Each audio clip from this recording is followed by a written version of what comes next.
जय हिंद दोस्तों, आप सभी का हमारे YouTube चैनल विद्यालय एजुकेशन में स्वागत है। मैं सचिन आज आप सभी के लिए दृष्टि घटना चक्र के महत्वपूर्ण करंट अफेयर्स लेके आए हैं और ये करंट अफेयर्स आपके जनवरी और फरवरी माह की होने वाली है। जितनी भी लेटेस्ट करंट अफेयर्स हैं और जो भी आपके हाल ही में एग्जाम होने वाले हैं उनमें ये करंट अफेयर जनवरी और फरवरी की जरूर पूछी जाएगी। अगर आपका मार्च में एग्जाम है तो जनवरी फरवरी की जरूर करंट अफेयर्स पूछी जाती है और जितनी भी इंपॉर्टेंट है वही वही करंट अफेयर्स आपको पढ़ाएंगे। बाकी जो है कुछ भी नहीं पढ़ाया जाएगा, ठीक है। और सारी करंट अफेयर जितने भी आज की क्लास होगी उसमें जो है एमसीक्यू नहीं होंगे। ये सारे के सारे क्वेश्चन आपके जो है एक फैक्ट बेस्ड होंगे। जैसे कि आप देख सकते हो पूरा उसके बारे में निचोड़ जितना हो सकता है वो देने की कोशिश करेंगे, जिससे आपका जितना भी क्वेश्चन बनेगा ना यहाँ से कोई भी छूटेगा नहीं। तो चलिए स्टार्ट करते हैं आज के इस क्लास में। आप देख पा रहे होंगे पहला टॉपिक है हमारा भारत रत्न 2024। 2024 में किसको किसको भारत रत्न मिला है और कब इसकी शुरुआत हुई है, इसके बारे में पूरा इतिहास पढ़ेंगे। इसके बाद कर्पूरी ठाकुर जी को पढ़ेंगे। कर्पूरी ठाकुर बहुत ही इंपॉर्टेंट कैरेक्टर है बिहार के हिसाब से, उनके लिए भी उनको के बारे में आज पढ़ेंगे कि उनका जन्म कब हुआ और उनके बारे में मतलब उनको कौन कौन से पुरस्कार मिले, इन सब के बारे में पढ़ेंगे। तो चलिए स्टार्ट करते हैं। आप सभी का क्लास में स्वागत है। भारत रत्न 2024। भारत रत्न देश का सर्वोच्च नागरिक सम्मान है। आप जानते हैं सर्वोच्च नागरिक सम्मान होता है अपने देश का भारत रत्न, जो मानवीय उद्यम ह्यूमन इंडेवियर के किसी क्षेत्र में असाधारण योगदान हेतु प्रदान किया जाता है। भारत रत्न सम्मान की परंपरा वर्ष 1954 में शुरू हुई थी। 2 जनवरी 1954 की घोषणा के अनुसार तत्कालीन राष्ट्रपति डॉक्टर राजेंद्र प्रसाद ने 3 विभूतियों यथा डॉक्टर सर्वपल्ली राधाकृष्णन, सी राजगोपालाचारी तथा सीवी रमन को भारत रत्न प्रदान किया था। तब से लेकर आज तक अनेक विशिष्ट जनों को अपने अपने क्षेत्र में उत्कृष्ट कार्यों के लिए यह सम्मान प्रदान किया गया है। प्रारंभ में मरणोपरांत किसी व्यक्ति को यह सम्मान नहीं दिया जाता था, किंतु वर्ष 1955 में किए गए प्रावधान के अनुसार यह सम्मान मरणोपरांत भी प्रदान किया जाने लगा। मरणोपरांत भारत रत्न सर्वप्रथम पूर्व प्रधानमंत्री लाल बहादुर शास्त्री को दिया गया था। भारत रत्न प्रत्येक वर्ष दिया जाए ऐसी कोई अनिवार्यता नहीं है, ये इंपॉर्टेंट है। आपसे क्वेश्चन पूछ लेता है क्या प्रत्येक वर्ष जो है भारत रत्न दिया जाता है, ऐसी कोई अनिवार्यता नहीं है।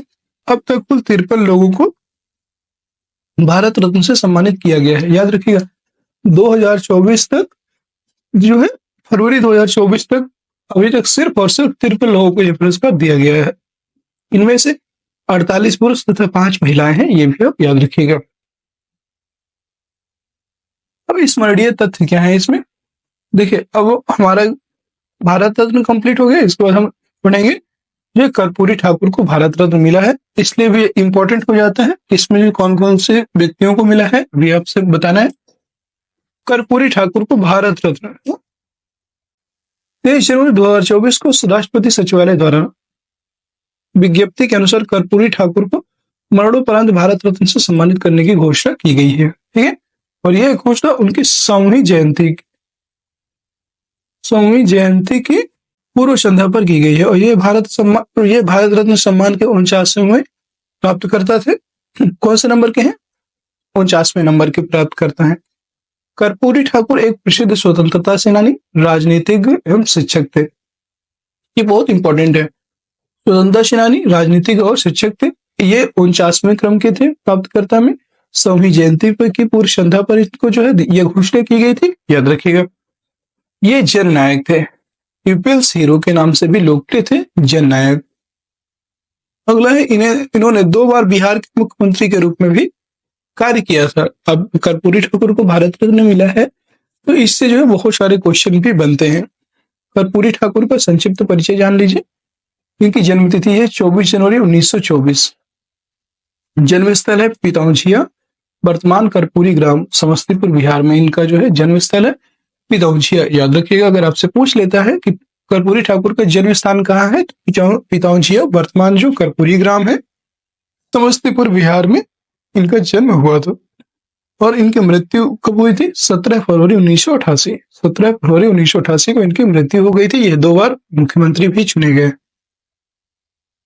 कर्पूरी ठाकुर को उनके विभिन्न सामाजिक और राजनीतिक पहलों के लिए जाना जाता है। उन्होंने बिहार में पूर्ण शराबबंदी लागू की और मैट्रिक परीक्षा के लिए अंग्रेजी को अनिवार्य विषयों की सूची से हटा दिया था। नेक्स्ट है, उन्हें बिहार में पिछड़े वर्गों बैकवर्ड क्लास के लिए आरक्षण लागू करने के लिए याद किया जाता है। इन्होंने जो है यहाँ पे आरक्षण लागू किया था पिछड़े वर्गों के लिए। नेक्स्ट उल्लेखनीय है कि कर्पूरी ठाकुर के नेतृत्व वाली तत्कालीन बिहार सरकार ने ही वर्ष 1978 में मुंगेरी लाल आयोग की रिपोर्ट में की गई सिफारिशों के आधार पर राज्य में सर्वप्रथम पिछड़े वर्गों के लिए आरक्षण को लागू किया गया था। आपसे पूछ सकते हैं कि वो कौन सा आयोग था जिसकी रिपोर्ट में सिफारिश की गई थी, तो वो था मुंगेरी लाल आयोग। ये सारे के सारे पॉइंट बहुत इंपॉर्टेंट है जितने भी कर्पूरी ठाकुर से जुड़े हुए हैं। और याद रखिएगा 101% जो है आपको कर्पूरी ठाकुर से क्वेश्चन बनेगा इस बार की क्लास में। इस बार के जो पेपर होगा उसमें जो है यहाँ से क्वेश्चन जितने भी बिहार के एग्जाम है उनमें तो बनने ही वाला है। बाकी जो है अदर स्टेट जितने भी अदर स्टेट एग्जाम वहां पे भी हर हाल में यहाँ से क्वेश्चन बनता है। जो भी नए पुरस्कार होते हैं उनसे तो क्वेश्चन बनता ही है। ठीक है। ज्ञातव्य है कि जून 1971 में तत्कालीन बिहार सरकार ने मुंगेरी लाल की अध्यक्षता में एक पिछड़ा वर्ग आयोग को नियुक्त किया था। नेक्स्ट, इस आयोग के गठन का उद्देश्य बिहार में सामाजिक और शैक्षणिक रूप से पिछड़ी जातियों की पहचान करना था।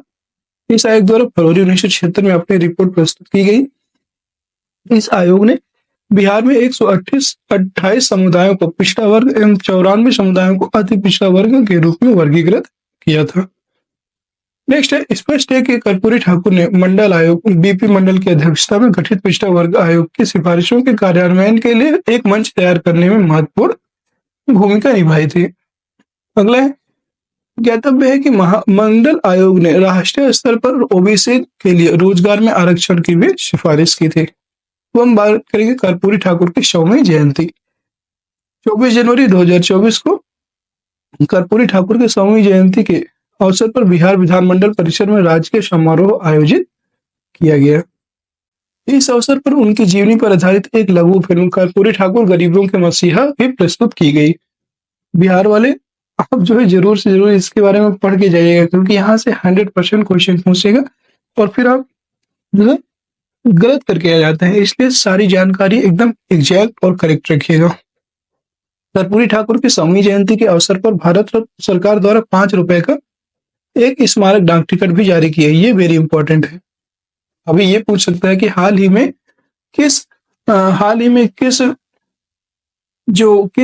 भारतीय के ऊपर जो है स्मारक डाक टिकट जारी किया गया है और उन्हें हाल ही में भारत रत्न से भी सम्मानित किया गया है। यह बात आप याद रखेंगे, कर्पूरी ठाकुर जी हैं और इन्हीं की जो 100वीं जयंती पर 5 रुपए मूल्य का एक स्मारक डाक टिकट भी जारी किया गया है। ठीक, साथ ही इस अवसर पर 100 रुपए मूल्य वर्ग का एक स्मारक सिक्का भी जारी किया गया है। स्मारक डाक टिकट और एक 100 रुपए का स्मारक सिक्का भी जारी किया गया। ज्ञातव्य है कि कर्पूरी ठाकुर के नाम पर जन नायक कर्पूरी ठाकुर विधि महाविद्यालय बक्सर बिहार में भी स्थित है। अगला है, इनके नाम पर जन नायक कर्पूरी ठाकुर चिकित्सा महाविद्यालय एवं अस्पताल मधेपुरा बिहार में स्थापित है।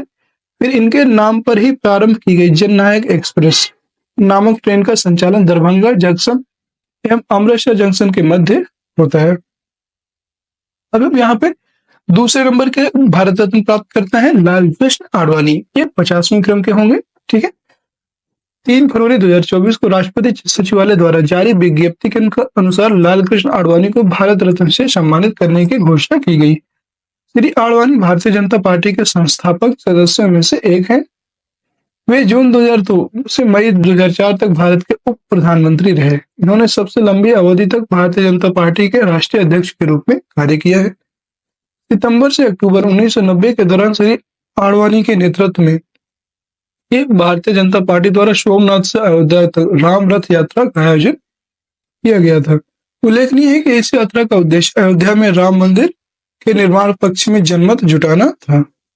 नेक्स्ट आपको वर्ष 1997 में भारत की स्वतंत्रता की स्वर्ण जयंती के उपलक्ष्य में आयोजित अपनी स्वर्ण जयंती रथ यात्रा के माध्यम से इन्होंने भारत के स्वतंत्रता संग्राम के सभी शहीदों और जन नायकों को श्रद्धांजलि अर्पित की थी। मार्च अप्रैल 2004 में आयोजित उनकी भारत उदय यात्रा ने तत्कालीन प्रधानमंत्री अटल बिहारी वाजपेयी के 6वें शासनकाल के दौरान भारत की उल्लेखनीय उपलब्धियों का व्यापक रूप से प्रचार किया।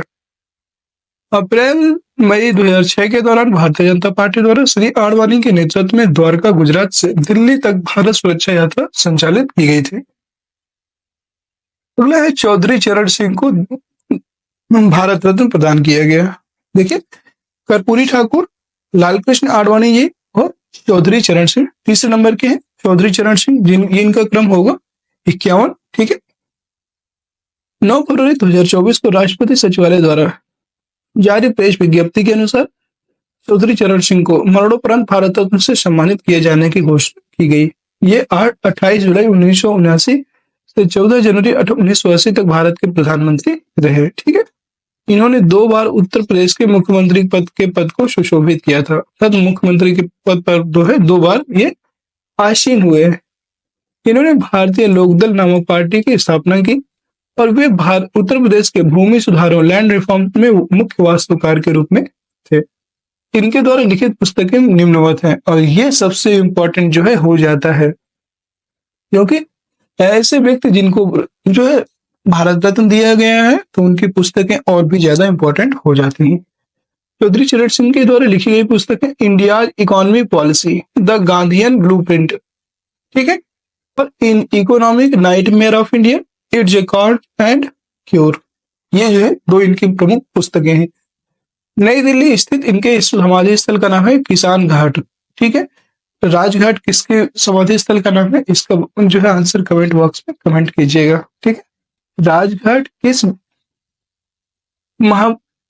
व्यक्ति के जो है स्थल का नाम है, समाधि स्थल का नाम है, यह जो है आप कमेंट बॉक्स में कमेंट कीजिएगा। और जो चौधरी चरण सिंह है इनके समाधि स्थल का नाम है किसान घाट, ये भी आप याद रखेंगे। फिर है आप चौधरी चरण सिंह, संक्षिप्त परिचय बताना है इनका।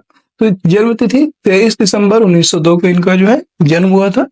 जन्म स्थल कहाँ है, तो नूरपुर गांव उत्तर प्रदेश में जो है इनका जन्म स्थल है। फिर मृत्यु की तिथि कब है, तो 29 मई 1987।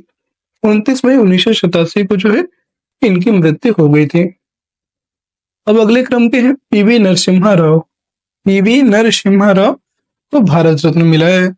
9 फरवरी 2024 को राष्ट्रीय सचिवालय द्वारा जारी प्रेस विज्ञप्ति के अनुसार पीवी नरसिम्हा राव को मरणोपरांत भारत रत्न से सम्मानित किए जाने की घोषणा की गई है। अब जो है ये जो 53 क्रम के हैं, ठीक है, याद रखेंगे, ये आपके 53 क्रम के होंगे। ये 21 जून 1991 से 16 मई 1996 तक भारत के प्रधानमंत्री रहे। फिर आपके नहीं, ये 52 क्रम के होंगे, क्योंकि जो 53 क्रम के थे वो थे आपके इसके जस्ट पहले चौधरी चरण सिंह जी। और ये 21 जून 1991 से 16 मई 1996 तक भारत के प्रधानमंत्री रहे। प्रधानमंत्री के रूप में पदभार ग्रहण करने के बाद इनके नेतृत्व में तत्कालीन केंद्र सरकार ने व्यापक आर्थिक स्तरीकरण की नीति अपनाई और कई संरचनात्मक सुधारों की शुरुआत भी की थी। इसके फलस्वरूप कई आर्थिक नीतियों में परिवर्तन हुए, जिसमें अर्थव्यवस्था के उदारीकरण, निजीकरण और वैश्वीकरण पर जोर दिया गया। ठीक है, ये इनके जो है प्रमुख कार्य थे और इनमें प्राय भारतीय आर्थिक सुधारों के जनक के रूप में संदर्भित किया जाता है। ठीक है, जो पीवी नरसिम्हा राव है इनको भारतीय आर्थिक सुधारों के जनक के रूप में संदर्भित किया जाता है। इनका जो संक्षिप्त परिचय एक बार देख लीजिए। पीवी नरसिम्हा राव जी का जन्म हुआ था 28 जून 1921 में और 23 दिसंबर 2004 को इनकी मृत्यु हो गई थी। जिन पदों को शोभित किया, इन्होंने भारत के प्रधानमंत्री के पद पर भी रहे। 21/6/1991 से 15/5/1996 तक ये जो है प्रधानमंत्री के पद पर भी रहे। और आंध्र प्रदेश के मुख्यमंत्री 30/9/1971 से 10/1/1973 तक जो है ये आंध्र प्रदेश के मुख्यमंत्री के पद पर भी रहे। नेक्स्ट है आपका MS स्वामीनाथन को भारत रत्न, और ये है आपके 53वें क्रम के जो है। अभी तक टोटल 53 व्यक्तियों को भारत रत्न दिया जा चुका है और 53वें क्रम के हैं MS स्वामीनाथन, इनको जो है भारत रत्न मिला है। 9 फरवरी 2024 को राष्ट्रपति सचिवालय द्वारा जारी प्रेस विज्ञप्ति के अनुसार डॉक्टर MS स्वामीनाथन को मरणोपरांत भारत रत्न से सम्मानित किए जाने की घोषणा की गई है। MS स्वामीनाथन एक कृषि वैज्ञानिक थे जिन्हें भारत में हरित क्रांति, ग्रीन रेवोल्यूशन पर उनके कार्य के लिए जाना जाता है। उन्हें भारत में हरित क्रांति के जनक के रूप में भी संदर्भित किया जाता है। नेक्स्ट आपका जो है टाइम मैगजीन ने उन्हें 20वीं एशियाई लोगों में से एक के रूप में सम्मानित भी किया था। याद रखेंगे। अगला है, उन्होंने वर्ष 1988 में चेन्नई में MS Swaminathan research foundation MSSRF की स्थापना भी की थी और उनके द्वारा प्रदान किए गए प्रमुख पुरस्कार या अवार्ड निम्नलिखित हैं। इन्हें इतने जो है 4 महत्वपूर्ण पुरस्कारों से सम्मानित भी किया गया है। पहला है सामुदायिक नेतृत्व की श्रेणी में रेमन मैग्सेसे अवार्ड 1971 में प्रदान हुआ। Albert Einstein world award of science 1986 का प्राप्त हुआ इन्हें। फिर प्रथम विश्व खाद्य पुरस्कार 1987 में प्राप्त हुआ। प्रथम विश्व कृषि पुरस्कार 2018 में इन्हें प्राप्त हुआ। ये जो 4 प्रमुख इनके अवार्ड हैं। फिर अगला है श्री राम जन्मभूमि मंदिर में प्राण प्रतिष्ठा और समारोह। इसके बारे में पढ़ लीजिए, यहां से भी क्वेश्चन भर भर के पूछा जाएगा। अयोध्या में श्री राम जन्मभूमि मंदिर के निर्माण के लिए भारत सरकार द्वारा श्री राम जन्मभूमि तीर्थ क्षेत्र न्यास की स्थापना की गई थी। 5 फरवरी 2020 को प्रधानमंत्री नरेंद्र मोदी ने लोकसभा में इस न्यास से गठन की घोषणा की थी और 5 अगस्त 2020 को प्रधानमंत्री ने श्री राम जन्मभूमि मंदिर की आधारशिला रखी थी। अब स्मरणीय तथ्य क्या है? 22 जनवरी 2024 को प्रधानमंत्री नरेंद्र मोदी ने अयोध्या में श्री राम जन्मभूमि मंदिर में भगवान श्री राम के बाल रूप विग्रह की विधि पूर्वक प्राण प्रतिष्ठा। इस अवसर पर उत्तर प्रदेश की राज्यपाल आनंदीबेन पटेल, मुख्यमंत्री योगी आदित्यनाथ, राष्ट्रीय स्वयंसेवक संघ के सह संचालक डॉक्टर मोहन भागवत तथा श्री राम जन्मभूमि तीर्थ क्षेत्र न्यास के अध्यक्ष महंत नृत्य गोपाल दास उपस्थित थे। ज्ञातव्य है कि प्रधानमंत्री नरेंद्र मोदी ने इस प्राण प्रतिष्ठा कार्यक्रम में मुख्य यजमान बनने से पूर्व 11 दिनों के विशेष यम नियम का कठोरता से पालन किया था। नेक्स्ट, अपने 11 दिनों के व्रत अनुष्ठान के दौरान प्रधानमंत्री ने श्री कालाराम मंदिर, पंचवटी धाम नासिक, पवित्र प्रियापर, श्री रामा स्वामी मंदिर केरल, वीरभद्र मंदिर लेपाक्षी आंध्र प्रदेश, श्री रंगनाथ स्वामी मंदिर श्रीरंगम तमिलनाडु, श्री अरुलिमुग रामनाथ स्वामी मंदिर रामेश्वरम तमिलनाडु, गुरुवायूर मंदिर केरल और पोर्ट हांडा रामस्वामी मंदिर धनुषकोडी तमिलनाडु जैसे स्थानों की यात्रा की जो किसी न किसी रूप में भगवान श्री राम से संबंधित है। इसका तो जो है आपको इतना ज्यादा इंपॉर्टेंट नहीं, बट हाँ अगर क्वेश्चन बनेगा तो आपको कर ले, ऐसे जो है इसके थोड़ा बहुत आपको जानकारी इसकी होनी चाहिए। ठीक है, किस किस डेट को ये हुआ था ये आपको जरूर याद रखना है।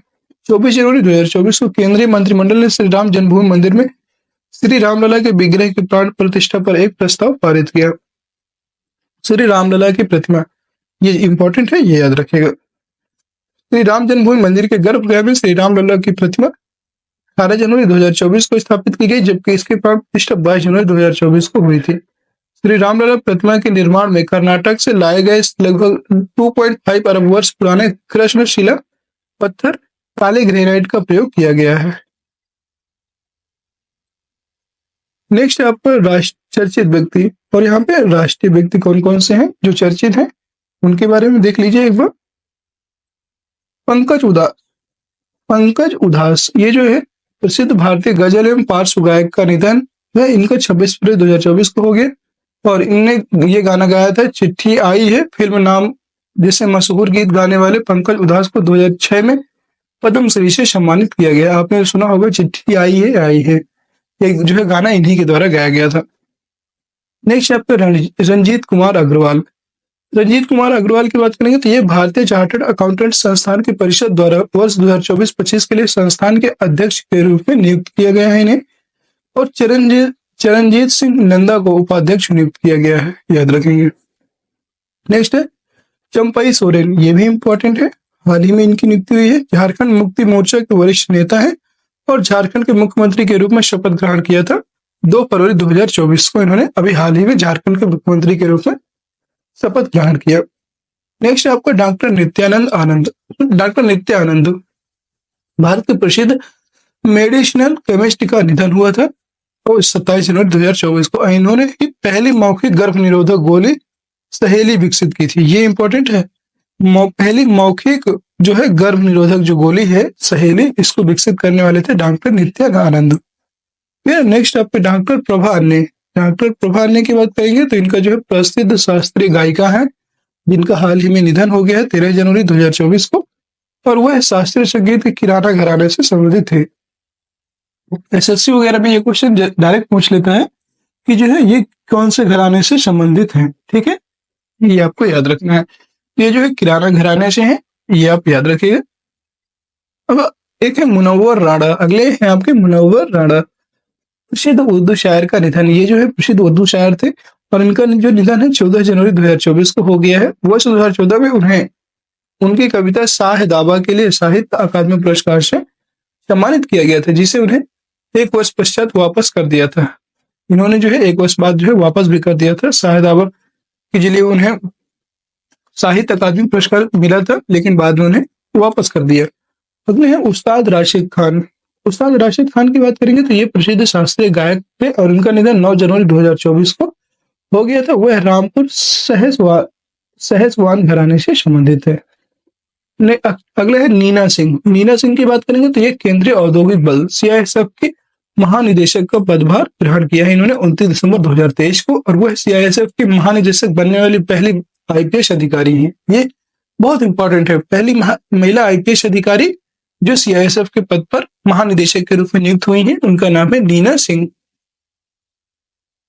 नेक्स्ट है उमा शेखर। उमा शेखर की बात करेंगे तो ये international institute for the unification of private law की गवर्निंग काउंसिल के लिए चुनी गई है, और जो है ये वह इस पद पर चयनित होने वाले भारत की पहली महिला अधिकारी हैं। और दोस्तों, इतने टाइम से लगातार आपको क्लास ले रहे हैं, एक बार क्लास को लाइक कर दीजिए, सभी लोग शेयर कर दीजिए। अगर क्लास आपको पसंद आ रही है, क्लास में कंटेंट है, आपको लग रहा है कि हाँ क्लास आपके लिए सुटेबल है, तो एक बार क्लास को सभी लोग लाइक कर दीजिए और आप सभी जो है हमारे टेलीग्राम चैनल को अवश्य ज्वाइन कर लें। ठीक है, जिससे कि वहां आपको जो है सारी क्लास की नोटिफिकेशंस और सारा कुछ जो है टाइम पर अवेलेबल हो जाता है। नेक्स्ट आपकी न्यायमूर्ति फातिमा बीबी। उच्चतम न्यायालय की पहली महिला न्यायाधीश एवं तमिलनाडु के पूर्व राज्यपाल का निधन हुआ है 23 नवंबर 2023 को। वह वर्ष 1989 से 1992 तक उच्चतम न्यायालय सुप्रीम कोर्ट की पहली महिला न्यायाधीश रही। वह देश से किसी भी उच्च न्यायालय में नियुक्त होने वाली पहली मुस्लिम महिला न्यायाधीश थी।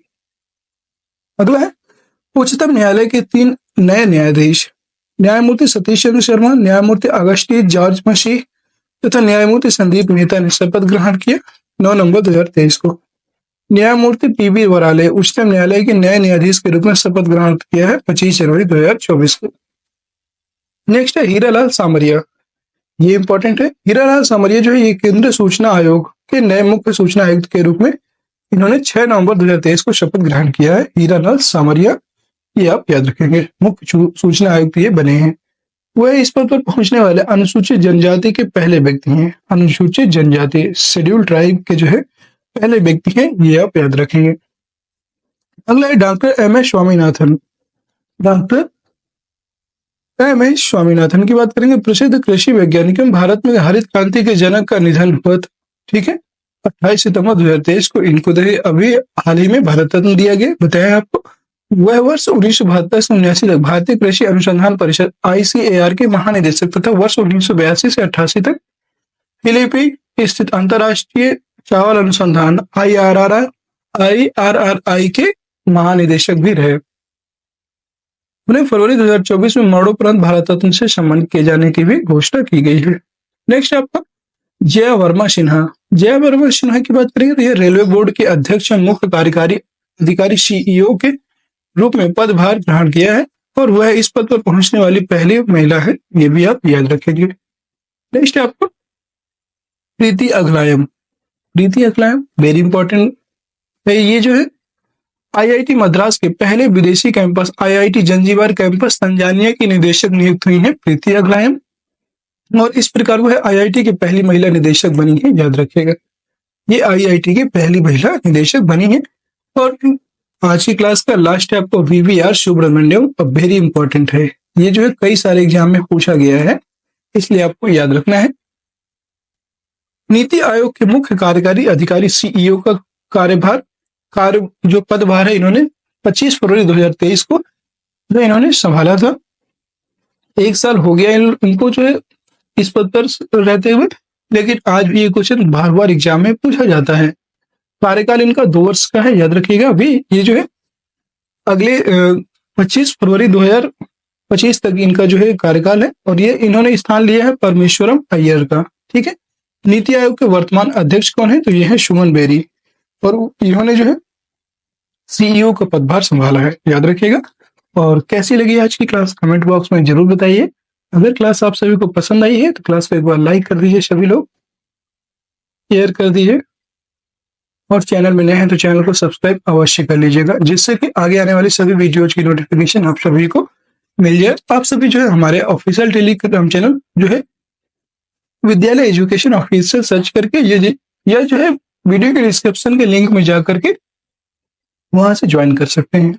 मिलते हैं फिर किसी नेक्स्ट वीडियो में, तब तक के लिए जय हिंद, जय भारत। आप सभी स्वस्थ रहिए, मस्त रहिए और अपनी तैयारी करते रहिए। आपको जो है इस बार टीचर बन के आना है, ठीक है।